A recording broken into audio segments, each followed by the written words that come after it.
Well, good evening. My name is Don Ficken. I'm with the Library Telescope Task Force. We've been working for several years to grow the library telescope within libraries where patrons can check out a library telescope just like a book. So we're trying to grow it and share best practices. And we've started a monthly series. As you can see from this slide right here, we've been having a video or some kind of seminar or webinar each month. Last month, in fact, our webinar was on the library telescope's hacks and fixes. In other words, if you're trying to build a telescope and once you get it out in operation, you might find something breaks, or maybe we could find a little bit better way to do that. And so we shared some of those best practices. And if you look back over the many months, we've actually done everything from sharing libraries, how they work, and how to navigate the night sky, and even library telescope programs for children. If you check on our website at librarytelescope.org, we placed all those into a YouTube library. You can click the very top right and the YouTube icon will be out there. And we also encourage you to look at our facebook.com, which is where we have a library telescope Facebook page, and it's really great. Next month's program, we're going to talk about exploring the moon with a library telescope. It's a really fun, if you've never looked at the moon through a telescope at all, you'll find it's really quite fascinating. You can see the craters really well, but there's a lot more just to see than just take a look a couple minutes or a couple seconds even to say, wow, that's cool. What else can I look at? There's a lot to really see. And we'll talk a little bit about that within our program. Tonight's program will be on the library telescope star parties. We'll start that in just a minute. But I do want to talk about one thing. We announced this last month, actually, and we decided to change the date. What this is an International Library Telescope Observing Week. And as I just mentioned, the library telescope is just a really great instrument to look at the planets, the Saturn and the moon and Jupiter. And we're thinking, well, what the heck? Let's just make a week that's set aside for looking particularly at observing these type of things. And so this is a great event. We're going to set aside October 9th through 16th. That happens to be the same week that there's an International Observe the Moon Night. And during that week, if you get your library telescope out and point it in the correct direction of the sky, you'll see craters on the moon, the Galilean moons of Jupiter, the rings of Saturn, and a lot more. Of course, you got to have clear skies, but these are really just happening right at the first 2 hours after sunset. And I tell you what, it'll just blow your mind to see the wonderful things you can see in that library telescope. It's not a toy, it's actually a very useful thing.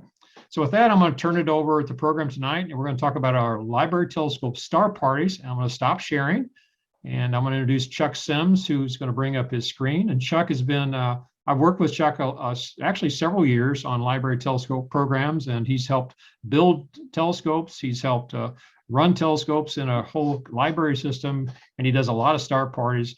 And I think you're going to really enjoy what he has to have to say tonight. So Chuck, take this over and tell us what a whole library telescope star party really is. All right, thanks, Don. So good evening, everyone. Don, can you see my screen okay? Yes, thanks. All right. So so tonight I'm going to talk about tips for putting on a library star party. They're a little different than conventional star parties. And so I'm going to So I'm going to break it into 4 pieces. One is just the preparation that you need to do. One is the star party presentation, because to me, it's important before you actually have the actual star party that you do the presentation to let people know, how do I use the telescope? What do I need to do? Kind of relieve some of the fears people have that they never touched a telescope before. Then we're going to talk about the actual star party and then the post activities involved in that. So in preparing for the star party, the first thing you want to do is work with the library for the best dates. I always make sure that the moon is up. So I always look for the first quarter moon, make sure that it's high enough in the sky that at 7:30 Central Time when we do ours, that the moon's going to be up high enough over the trees, over whatever, that you can get in the library telescope. In the summertime, when we're starting at 7 o'clock, 7:30 when we get outside, you want to make sure you can see something. And when the sun is still up, the moon's the only thing you're going to see. Now it's a little bit better because Jupiter and Saturn's out, but always make sure that the moon's up. That's one of the things I say. So I always plan out the entire full year. I'll figure out what's the first quarter moon, what are the best dates, not counting weekends. And then I send all those to the library. And I work with a county city library. So there's a number of branches. And so we coordinated with all the branches. So if I send them the full year, then they'll go through and I'll tell them, pick 3 dates out of each month. And those are the ones that will work. So we'll send them a lot more dates than what they can use, but it works out really well. So plan ahead. Next, make sure you have plenty of volunteers. You really can't do this alone. I've had to run a few star parties where I was the only person there and we had, 20 plus people. It's a little tough and it can be frustrating for the people because, you can only run 1 or 2 telescopes and the lines can get long and you can't give the attention you need. So always make sure you have volunteers or at least try very hard. If for whatever reason, and I'm assuming that most the star parties are ran by some astronomical league club, and as opposed to just the libraries doing it themselves, you can always ask the library staff to help. They've always been very gracious with their time when I'm there. And if I need them to do something, they would do it. And, running a telescope is honestly not that hard, especially these library ones, because they're just so easy to use. So try to make sure you always have volunteers or recruit library staff to help. The next thing is for the presentation, I always make sure I know what I'm going to say. So that could be what I do is I love PowerPoint decks. I'm just, very big on that. They help me keep my flow going. But if nothing else, at least write down top level items on a piece of paper and have that so you have something to reference. I've been doing this. This is our 7th year of doing it with the library system I'm in. I know the material, but where I have issues along the way is I may skip over stuff because I'm going from one thing to another, and if I don't have anything to, keep me in check. So that's what the decks do for me, and just have something to make sure you get all the information that you want to get out, that you get it out. Next, any materials that you want the library to print off and have for the members, send that to them a few days ahead of time. Make sure they have plenty of time to print it out. So some of the things that we always send out is the quick start guide and sky maps. And then our particular group actually has every Friday open house to the public. And so our library actually makes a flyer for that, and we pass those out. So very gracious, but you want to make sure that you send it out early enough that they have time to get it prepared and bundled together. Okay, next, get to the library early. Make sure you're picking a spot that's going to be facing south, because if you're picking the moon, it's going to be in the southern sky. East to west, it's going to be in the southern sky. So you want to make sure you get a spot where you can see the moon easily so that you're not struggling, trying to get it between trees or whatever is in the way. So get out there, pick the spot early. Make sure that tables, whatever you need, you're going to have those out, and that's going to be the next one. You want to make sure that you've got place to put the telescopes when you get out there. The library carts, the little flat ones, work really well. They're big enough for the library telescope, but small enough and on wheels that they're easy to roll out. So always found good luck with those. And then you want to make sure you set up for your presentation. So if you're like me and you're going to have a computer, then you want to make sure that you got the projector and everything all set up. At the very least, you want to make sure that you've got your telescope or your binoculars, whatever you're going to have, you want to make sure you've got those out and on a table ready for the presentation. So make sure all that's done early. I always try to make sure that I get that done early enough so that as people start rolling in, that I have time to greet people. Okay, so let's talk about the actual presentation itself. The presentation is, really to get people familiar with how to check out the scope and then how to use the scope itself. Both those things are important. I try to keep it about 15, 20 minutes. Early on, they would go longer. They could go as much as 30 minutes. And what I found out is somewhere between 15 and 20 minutes, regardless of how good you think you're doing in your talk, people will start getting, tired and wanting to get out and actually using the scopes. So don't spend too much time inside. Go through all the information you need. If you need to go through and have people touch the telescope and do that, I find it's better to do that outside than to do that inside. It just keeps people going, and they get up and start walking around and they start feeling better. Okay, things you want to cover. If you're in a astronomy club, just talk about your club. It doesn't have to be long, 30 seconds, minute tops, but just go over your club. Let people know who you are and what you're doing there, and then what the goals of your club is. Big one for ours is outreach, and I'm sure that's the same for all the other clubs too. Let people know that, what other things you're doing. You want to go over how to check out the scope. Really important. Do they have to call to get it in? Do they have to come in person? Can they check it out online? Is it going to be for a week or 2 weeks? How long? Those important information you want to get out to them. Our particular library system, you can only check the telescope out from a particular branch. Every branch has one or two, but you have to check it out from that branch and then bring it back to that branch. Unlike a book, they won't move them around. You want to talk about the different programs that are offered. Besides the actual telescope program itself, different ones we have an educator program where if you're a teacher, you can check out both the telescope and a solar projector, for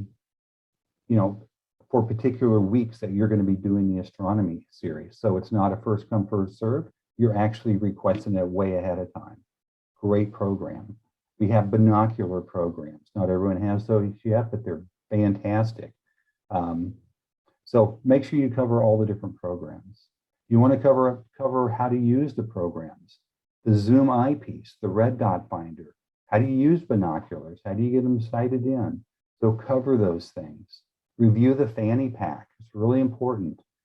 We've got a manual in ours for how to do everything with the telescope and the binoculars. We have a book on constellations and how to use the headlamp, and why is red light better than white light when using the headlamp. Things you want to cover. And then finally, sky maps.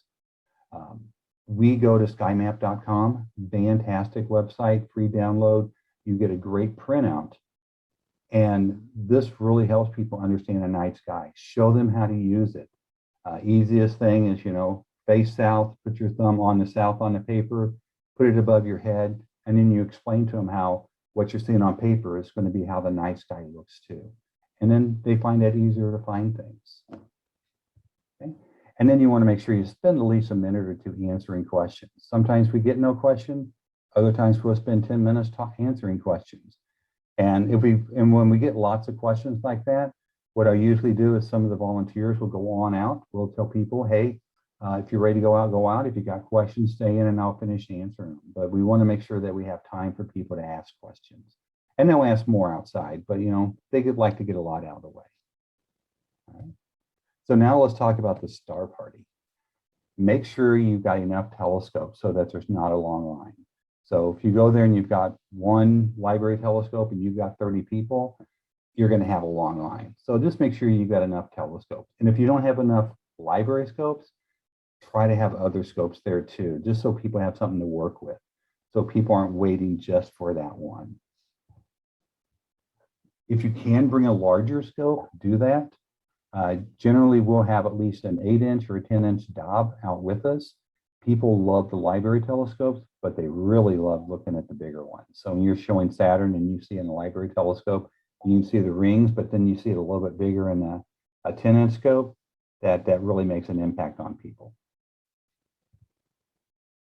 Make sure you let people just touch and move the library scope. That's what you want to do. You want to get them familiar with that scope. You want to make sure they're not afraid. Tell them it's only 13 pounds. Let them pick it up and put it back down. So let them touch and move. That's, unlike how we do regular star parties where you really don't want people touching your scopes, just looking through the eyepiece. But this one's different in that aspect. And like I said, let people play with the scope, but keep the line moving. Don't let them play too long, at least the first time through. If you've got 10 people in line, you want to move those 10 people through, and then you can let people start having longer times. So people get frustrated if they've got to wait 2 or 3 minutes for each person in front of them, and they say they've got quite a few.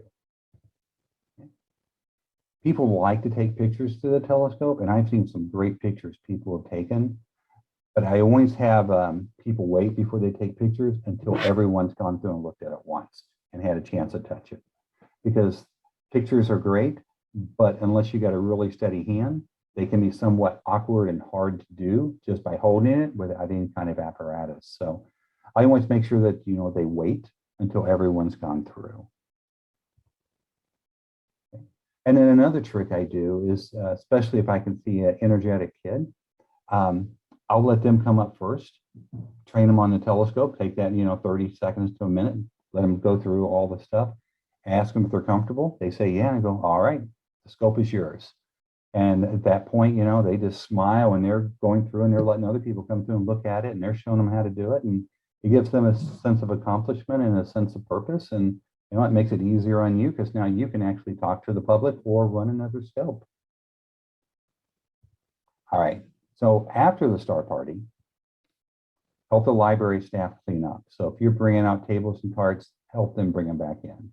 They may not need your help in picking up cones or other stuff like that because they go to a special area, but at least help them with the stuff that you were using directly. Make sure you thank your volunteers. I can't tell you how important this is. I thank them in person when they're there.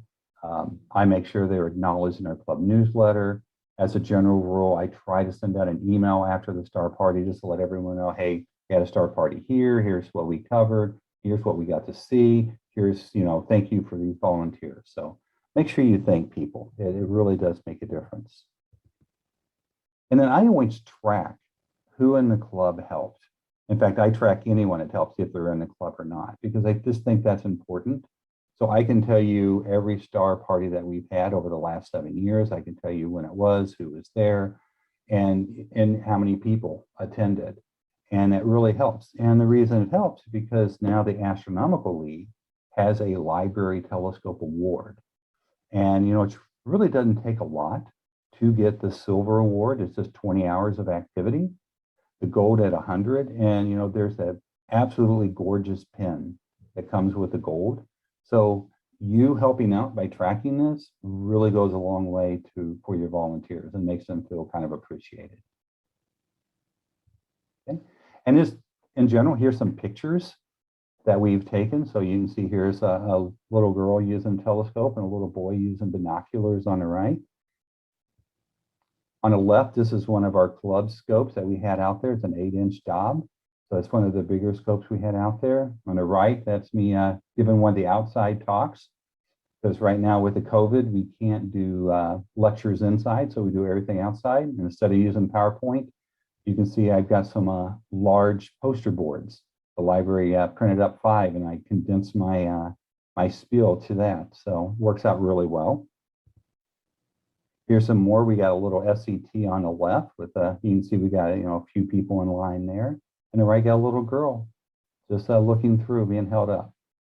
So great stuff. And now, Don, I'm going to open it up for questions. Okay, Chuck. Well, thank you. That's a great overview. So if you're on Zoom, please type your questions into the Q&A box. If you're on Facebook Live, if you could, please type questions there. And let me get everybody back to where I can see everybody here.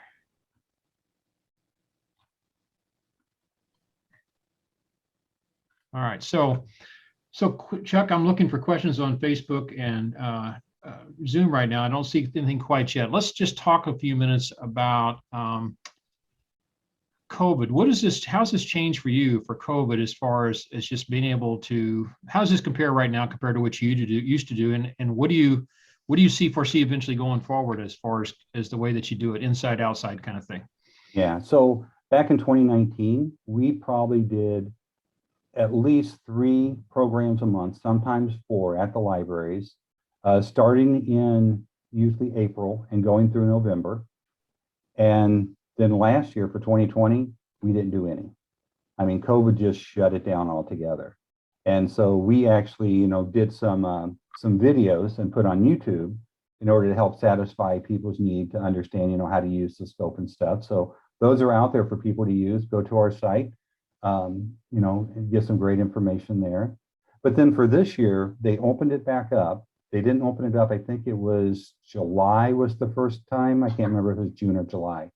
But they're only allowing 1 a month, and it's 100% outside. So, using the projector and everything is a little bit tougher. So that's why I use the poster boards, but one a month. And, we've got two more, one in October and one November coming up. So it's really limited, but, we're getting good results when we're there. We're getting good crowds there. So, people have a hunger to do this. They want to do this. And I'm hopeful that, come 2021 in the spring, that we'll be back to normal doing, 3-4 months again. Yeah, so I know back in pre-COVID times, we would do a star party. We'd always start out inside with a little presentation, and if it happened to rain, then you could still go ahead and have a discussion about the library telescope. And then, of course, if it didn't rain, if you had the moon up, you could go outside and do that. And of course, with COVID, that's at least temporarily changed that, and we hope eventually it'll go back to inside. Now, have you done any kind of projections where maybe you don't actually look through the telescope, but actually show a moon or something on TV? Have you done that kind of thing at all, or have you tried? We have done that in the past. Then we mainly did it when we had people inside. We couldn't go outside, and we just at least wanted them to look through something and get, figure out how to use the red dot finder and stuff. We would pick we put little pictures of the moon or the planets on a far wall, and then say, okay, you see that black dot over there? Put the red dot on that and then tell me what it is. And so people get excited when they see it was Saturn or something like that. But yeah, but that was really only we did that when it was raining outside, or, there was just nothing there. And we still want them to be able to use the scopes and get their hands on. Right, right. So here's the hard one. When I first got involved with astronomy, I would go to a star party, and they'd want to take us to the darkest spot they could find, and they want to make sure there was no moon. And pretty much, if you went to the star party, you weren't supposed to touch a telescope except adjust the focus a little bit. But tell me, where the argument that I heard when we started library telescope star parties is we need to get them out there in a dark sky somewhere. But that's not really what happens in your case, right? Where's the location that you actually hold your star party? It's not out in some dark, remote location for the most part, is it? Or where do you hold it? No, we are actually at the library branches themselves. So I think our library system that I cover, I think has 14 branches. I could be off on that. And, they try very hard, this year is an exception, to, hit every one of those branches at least once during the year. And so we're at the branches. Some of those branches are in the middle of the city. Some of them are, a little bit more out in the country. But, there's always lights around because there's lights in the parking lot, and that's really where we're at. But when you're looking at, mainly, you're looking at the moon, you're looking at right now, you got Saturn, Jupiter, and Venus, you're going to be okay. Those lights aren't really going to affect you a whole lot. And, when you get out in the country and the outliers in the spring, you can still get a little bit of Orion, and that's always good to see. But it's such a narrow window when you're starting in April, and it's, pretty far west at that point. But Right. For the most part, the lights don't bother you with these when you're just looking at the planetary objects, the solar objects. So the way I look at it, I guess, is that if you start with a library, and it's not unusual, by the way, to have 30 to 50 people at a library, and maybe you have several volunteers. And if you only have, let's say, 3 or 4, maybe telescopes, library telescopes, just to cycle each person through a telescope and look at the moon and Saturn and Jupiter or something like that, it could take quite a long time. And also, frankly, they're learning how to operate it too. So it's just not like they really quickly look at it. And even the moon we should take a little while to look at it because there's some really nice detail on there, right? So when you take away all the things that you're not going to look at the deep sky stuff, it makes sense to have it right at the library, right? I mean, why not? I mean, yeah, exactly. Yeah, the moon is always interesting. People love looking at the moon, but they don't want to look at it for too long. It takes a few times of, a few different sessions of the telescope before you start looking at it and saying, okay, what's that crater? Oh, I see those valleys in there. And you look at that detail. The first time people look at it, they're just wowed by it to begin with. But, they don't know what any of those features are. And, they're so wowed, you could tell them what every feature is and they wouldn't remember any of them. right. But, we have a lot of repeat people. That's the interesting thing. They'll come back and sit through the presentation just because they want to do the star party again. Yeah. And I find that always interesting. Yeah. So we're talking in pretty much general terms here. I have one comment from Zoom. It says, what about with your library has no horizon? In other words, it's got trees or things like that. Then I think you have to kind of go with what you got. You have to figure out a place. Sometimes you go to a next field. Sometimes you have to go to a park that's close or whatever else. Is that your view, Chuck? That would be my view. I try very hard to make sure that the moon is pretty high in the sky, not on horizons, so that, because some of the libraries I do have those trees around them. And so, when I say it's a first quarter moon, it's not the first or second day. It's Yeah, a few yeah. days in, so the moon's high enough at 7:15 that I know that I can see it. In fact, the first thing I do when I get to the library is I look for the moon. I try to make sure I can get it, and I try to make sure I'm in a spot where I can see it. So I know in our St. Louis program, and a lot of people don't necessarily know that, but the way the moon works is after the new moon happens, a few days after that, the moon starts rising every day before it's even sunset. And of course, as you go through for about 2 weeks after that, the moon's available, and we actually schedule our star parties for libraries within that period. And of course, as you're saying, Chuck, the further you get into that cycle, the better the moon will be. So you just have to kind of time it to where you get the best moon. And there's apps out there that can really help you figure that out. You can look at your library at a particular day with an app and tell you that you can see exactly where that moon will be, and you can plan accordingly. Is that right? Yeah, I actually go to a website and just, look for the moon, when the moon rises and sets. And that's how I figure out the first times. But you're spot on. I actually break out my app for the days that I want to double check. And I look at the app to see where it says the moon is, just to make sure it's going to be high enough. Right, right. I think the other really big thing that I've noticed is that, and I understand this, if you're a person with your own telescope, you're a little bit leery of having someone touch your telescope. But quite honestly, the library telescopes completely reverse that. I actually make them carry the telescope out, from inside to outside if we're doing a program, or adjust it. I want their hands on it. It's particularly young children. They want to play with and put their hands on and just do what they want to do. And that's something that's good, right? Is that your feeling? No, absolutely. I want them to play with it. I always tell them you can't hurt this telescope. Obviously, they could if they really tried, but it's just one of those things that it's so rare for someone to really hurt the telescope. And in the star parties, it's never happened. But I'm a little bit different too. When I'm out with my SET, I really don't want people bothering that. Look through it because I've got it all under control. But when I got my Dob out there, I got a 10-inch Dob up ring a lot of times. I don't care if they play with that. I want them to. It's just a big library telescope, and it's so easy to use that they, unless they're banging on it, they're really not going to hurt it. So I'm intrigued by your comment about someone in line usually can take over and just operate the telescope. So let's say you have a line of 10 people. Would you say that there's probably someone in there that they're very fast and they could also almost pick it up and teach the next person how to do it? I can usually tell who that person is before I give the presentation, because you Yeah. can usually tell, because there's people that are asking questions before you ever start.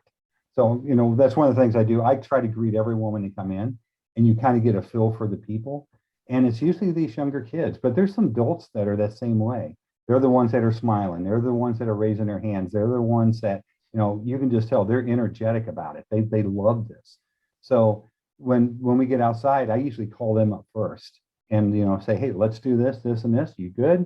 And literally they are taking off. And when you tell me they're in charge of that scope, man, they man it. They stand right by it and they bring people through, and they're just proud of their work. So yeah, What's little so astronomers in training. Yeah, what's so funny is that their mother or father might start trying to look through the telescope, and the child will say, "No, no, mom. Here's how you do it. This is you didn't do this right. You need to put your eye there, and this is how you adjust it." And they actually become the trainer for a short time, Yeah. right? Yeah, That's especially really with the red dot finder, like, oh no, it's got out. Let me get this adjusted. So yeah, yeah, yeah. I do see that, and it is so cool. I Yeah. love watching it. Yeah, I mean, it's just they're very quick learners, and it's really a lot of fun. And I will say that from a person delivering the program, the first time they see the moon, you can almost get a reaction like you just estimate. It's like it's amazing. Like their eyes just light up. Our Saturn, they'll jump around up and down with a little energy, and it's just so much fun to see that, right? Yeah, Saturn is always that jewel, and the last couple of star parties, because we've seen Saturn in them. People always when they see it the first time, they're like, I can see the rings. Or, it just looks fake. This looks like something in a book. And, you get those comments, and that's when you know you've got them hooked. And it's just fun to watch.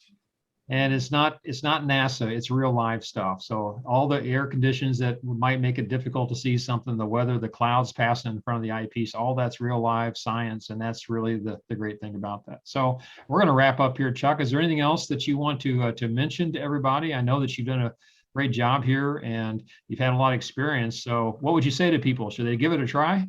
I think everyone should give it a try. If you're an astronomy group and you're not involved with the library telescope, contact us. We'll help you get involved.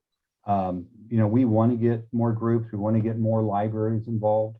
So just a fantastic program. I've loved being in this since we've started it. Yeah, and I would say that from my experience too, let's say you're just what I would call a quote newbie to astronomy.